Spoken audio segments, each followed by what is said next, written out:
Assalamualaikum warahmatullahi wabarakatuh.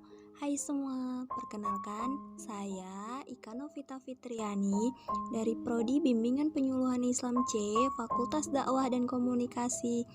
Nah, di sini saya dari kelompok KKNDR 144. Langsung saja di dalam video ini saya akan membahas tentang kondisi mental anak selama melaksanakan proses pembelajaran daring atau online di masa COVID-19.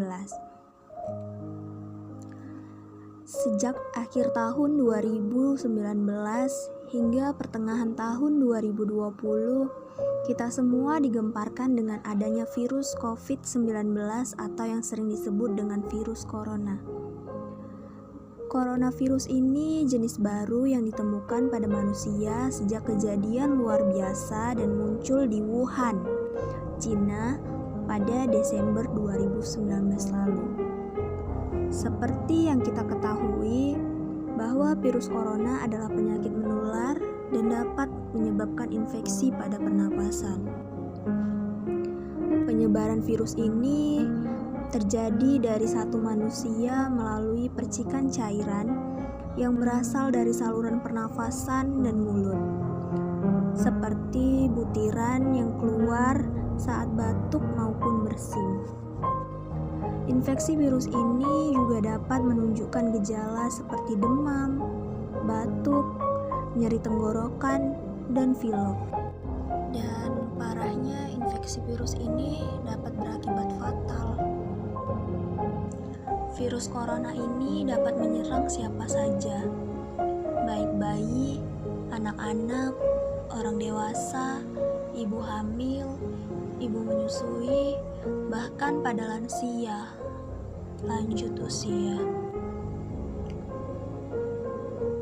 Tak bisa kita mungkiri bahwa pandemi virus corona atau COVID-19 membawa banyak perubahan ke berbagai sendi-sendi kehidupan kita. Tak hanya orang-orang dewasa, kondisi psikologis anak pun rentan terganggu oleh situasi serba tak menentu seperti sekarang ini. Dalam kondisi seperti ini, tanpa kita sadari, anak-anak pun sering bergumul dengan banyaknya perubahan dalam kehidupan sehari-harinya. Misalnya, kehilangan teman-teman, kehilangan rutinitas sekolah, dan kehilangan rutinitas bermain. Nah, itu dapat mempengaruhi kondisi mental dan psikologis pada anak. Anak-anak memang tak bisa mengungkapkan apa yang mereka rasakan secara verbal. Namun, masalah mental pada anak umumnya bermanifestasi dalam berbagai cara. Nah, teman-teman, berikut ini beberapa tanda-tanda kesehatan mental anak yang terganggu selama melaksanakan pembelajaran di masa COVID-19 atau di masa corona saat sekarang ini. Yang pertama, perilaku regresif. Secara psikologi, regresi berarti mekanisme seseorang saat menghadapi stres dengan kembali ke masa-masa perkembangan yang telah dia lewatin.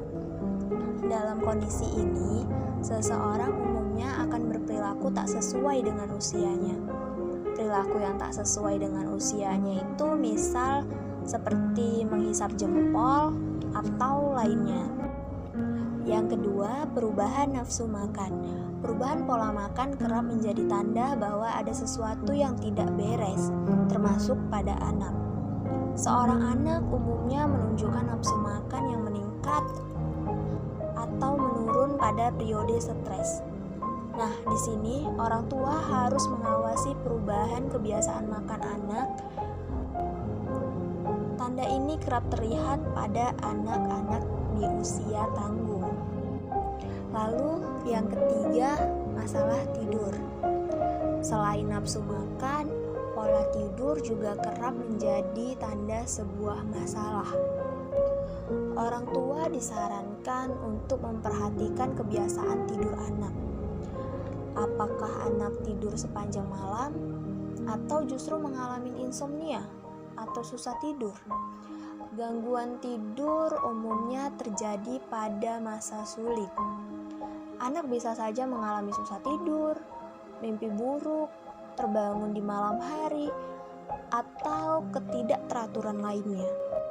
Yang keempat, penggeseran suasana hati. Dalam suasana stres, seorang anak bisa mengalami perubahan suasana hati. Beberapa perilaku yang harus diwaspadai, diantaranya yaitu ledakan kemarahan, seperti tiba-tiba menangis, merasa sedih, hingga kehilangan minat untuk melakukan kegiatan favoritnya. Yang kelima, anak-anak menjadi banyak bertanya. Anak-anak yang mengalami cemas pada umumnya akan mengajukan banyak pertanyaan. Pertanyaan yang dikeluarkan untuk memastikan bahwa semuanya baik-baik saja. Seorang psikolog anak mengatakan dalam kondisi ini anak lebih gelisah dan banyak bertanya sebelum tidur. Dan merasa takut ditinggal sendirian. Banyak bertanya seringkali menjadi indikator kecemasan internal. Sehingga orang tua penting sekali untuk hadir dan memberikan kepastian pada anak. Nah, yang terakhir, yang keenam, menarik diri. Dalam keadaan cemas, beberapa anak akan mulai mengabaikan anggota keluarga di rumah. Mereka bahkan menolak untuk berinteraksi dengan orang-orang yang disayangi. Mereka lebih cenderung murung dan lebih suka menyendiri. Nah, teman-teman, itulah tanda-tanda kesehatan mental anak yang terganggu selama pandemi COVID-19 ini. Oleh karena itu, untuk para orang tua, yuk kita perhatikan kondisi mental si kecil.